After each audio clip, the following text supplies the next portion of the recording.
नमस्कार दोस्तों। तुलसी विवाह कार्तिक मास के शुक्ल पक्ष की द्वादशी तिथि को मनाया जाता है। यदि इस दिन तुलसी विवाह करना संभव ना हो आपके लिए, तो आप कार्तिक पूर्णिमा को भी तुलसी विवाह कर सकते हैं।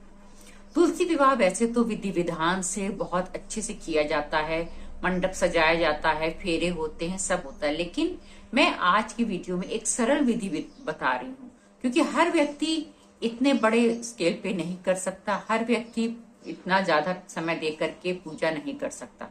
इसलिए मैं आज बहुत ही सरल विधि बताने जा रही हूँ जो हर कोई कर सकता है।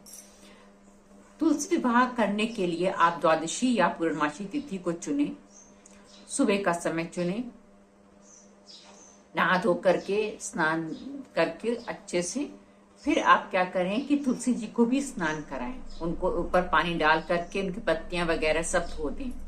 अच्छे से स्नान करा करके एक जगह चुने, वहां पर साफ करके पोछा अच्छा लगा करके उसके ऊपर फिर ऐपन से, या तो चावल के आटे के ऐपन से या तो फिर गेहूं के आटे के ऐपन से चौक पूरे।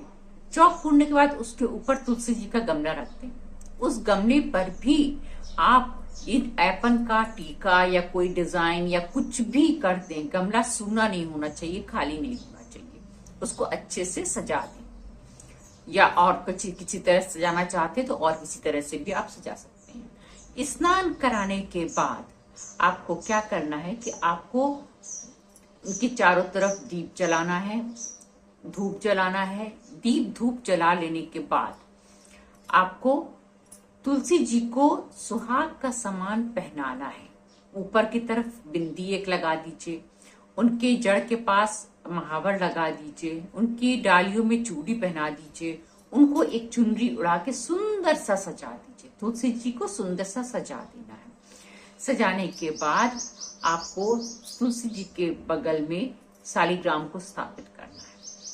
शालिग्राम को स्थापित करने के बाद उनको भी तिलक कर दीजिए। तिलक अच्छे से उनका कर दीजिए, हल्दी से, रोली से उनका तिलक कर दीजिए। फिर दोनों को फूल की माला अर्पित करिए। फूल माला अर्पित करने के बाद आप शालिग्राम को उठा करके उनको, और फिर हाथ में कोई छोटा सा आसन, कपड़े का टुकड़ा साफ स्वच्छ नया हो तो अच्छा है, लेकर के उसके ऊपर शालिग्राम को रखिए फूल माला सहित, और फिर 7 फेरे लीजिए तुलसी जी के चारों तरफ। प्रत्येक फेरे के अंत में तुलसी जी पे और शालिग्राम के ऊपर कोई भी दूसरा व्यक्ति, या क्योंकि आपके हाथ में तो शालिग्राम रहेंगे, कोई भी दूसरा व्यक्ति लाई लावा छिड़कता रहे प्रत्येक फेरे के अंत में। इस तरह से 7 फेरे ले लीजिए, लाई लावा दोनों पे छिड़कना है। 7 फेरे लेने के बाद शालिग्राम को पुनः उनके स्थान पे स्थापित कर दीजिए।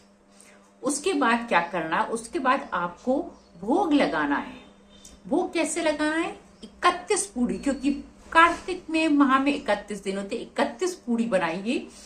प्रत्येक पूड़ी के ऊपर हलवा रखना है, प्रत्येक पूड़ी के ऊपर हलवा रखना है, और उस सारी पूड़ियों का छोटा छोटा टुकड़ा तोड़ तोड़ के और शालिग्राम जी को और तुलसी जी को भोग लगाना है। भोग लगाने के बाद आप तुलसी जी की आरती गाइए, शालिग्राम की आरती गाइए, और उसके बाद आप जो है हाथ जोड़ के उनसे अपनी भूल चूक के लिए क्षमा मांग लें, और उनसे प्रार्थना करें कि हमें आरोग्य दें, हमें लक्ष्मी जी बनकर धन संपदा दें, हमारे ऊपर अपनी कृपा करें।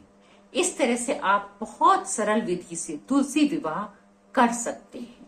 यदि आपकी इच्छा हो तो इससे घर में बहुत सकारात्मक ऊर्जा का प्रवाह हो जाता है। वैसे भी तुलसी माँ घर में रहने से बहुत सकारात्मक वातावरण बना रहता है। जय माँ तुलसी।